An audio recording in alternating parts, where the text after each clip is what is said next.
ഈ വർഷത്തെ മലയാളത്തിലെ 10 മികച്ച സിനിമകൾ ഏതൊക്കെയാണെന്ന് നോക്കാം. 1. ലോക ചാപ്റ്റർ 1 ചന്ദ്ര. വലിയ പ്രീ റിലീസ് ഹൈപ്പുകൾ ഇല്ലാതെ വന്ന് മലയാളത്തിലെ ഇൻഡസ്ട്രി ഹിറ്റായി മാറിയ ചിത്രമാണ് ഡൊമിനിക് അരുൺ സംവിധാനം ചെയ്ത ലോക ചാപ്റ്റർ 1 ചന്ദ്ര. 30 കോടി മുതൽ മുടക്കിലെത്തിയ ലോക ആഗോള ബോക്സ് ഓഫീസ് കളക്ഷനായി 300 കോടിയോളം രൂപയാണ് കളക്ട് ചെയ്തത്. 2. എക്കോ. കിഷ്കിന്ധാകാന്ഡം എന്ന ഒരൊറ്റ ചിത്രത്തിലൂടെ മലയാളത്തിൽ തങ്ങളുടേതായ സ്ഥാനം സൃഷ്ടിച്ചെടുത്ത കൂട്ടുകെട്ടാണ് ദിൻജിത്ത് അയ്യത്താൻ, ബാഹുൽ രമേശ് എന്നീ പേരുകൾ. അതുകൊണ്ട് തന്നെ from the makers of Kishkindha Kandam എന്ന ടാഗ്ലൈനോടെ അവരുടെ അടുത്ത ചിത്രമായ എക്കോ പ്രഖ്യാപനം വന്നത് മുതൽ സിനിമയ്ക്ക് വേണ്ടി പ്രതീക്ഷയോടെയാണ് പ്രേക്ഷകർ ഒന്നടങ്കം കാത്തിരുന്നത്.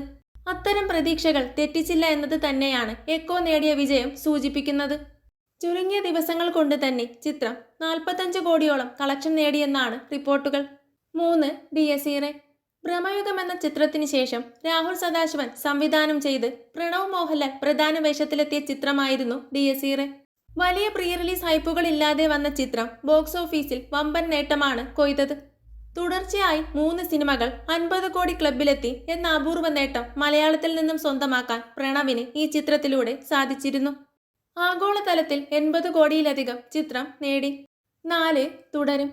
മലയാളത്തിലെ മറ്റൊരു സർപ്രൈസ് ഹിറ്റായി മാറിയ ചിത്രമായിരുന്നു തരുൺ മൂർത്തി മോഹൻലാൽ കൂട്ടുകെട്ടിൽ ഒരുങ്ങിയ തുടരുമെന്ന ചിത്രം. ആഗോള ബോക്സ് ഓഫീസ് കളക്ഷനായി 237 കോടിയിലധികം നേടിയ ചിത്രം ഇത്തവണത്തെ ഇന്ത്യൻ അന്താരാഷ്ട്ര ചലച്ചിത്രോത്സവത്തിലെ ഇന്ത്യൻ പനോരമ വിഭാഗത്തിലും പ്രദർശിപ്പിച്ചിരുന്നു. 5. കളങ്കാവൽ. 2025 അവസാനിക്കുമ്പോൾ മലയാളത്തിൽ മറ്റൊരു ഹിറ്റ് ചിത്രമായി കളങ്കാവൽ കൂടി പിറവിയെടുത്തു. 6. ഹൃദയപൂർവ്വം. കോമഡികൾക്കൊപ്പം തന്നെ വൈകാരികമായ നിരവധി മുഹൂർത്തങ്ങൾ സമ്മാനിച്ച ഹൃദയപൂർവ്വം 77 കോടിയിലധികം രൂപയാണ് ആഗോള ബോക്സ് ഓഫീസ് കളക്ഷനായി നേടിയത്. 7. എമ്പുരാൻ. വലിയ പ്രീ റിലീസ് ഹൈപ്പോടെ എത്തിയ ചിത്രത്തിന് സമ്മിശ്ര പ്രതികരണങ്ങളായിരുന്നു ലഭിച്ചിരുന്നതെങ്കിലും ആഗോള ബോക്സ് ഓഫീസ് കളക്ഷനായി 268 കോടിയിലധികം രൂപയാണ് നേടിയത്. 8. രേഖാചിത്രം. 8 കോടി 50 ലക്ഷം മുതൽ മുടക്കിലെത്തി വമ്പൻ വിജയം സ്വന്തമാക്കിയ ചിത്രമായിരുന്നു ആസിഫ് അലി നായകനായെത്തിയ രേഖാചിത്രം. ചിത്രം ആഗോളതലത്തിൽ 75 കോടിയിലധികം കളക്ഷൻ നേടി. 9. പൊന്മാൻ. ബേസിൽ ജോസഫ്, സജിൻ ഗോപു എന്നിവർ പ്രധാന കഥാപാത്രങ്ങളായെത്തിയ ചിത്രമായിരുന്നു പൊന്മാൻ. ചുരുങ്ങിയ ബഡ്ജറ്റിൽ ഒരുക്കിയ ചിത്രം ആഗോള ബോക്സ് ഓഫീസ് കളക്ഷനായി 17 കോടി 50 ലക്ഷമാണ് നേടിയത്. 10. ആലപ്പുഴ ജിംഖാന.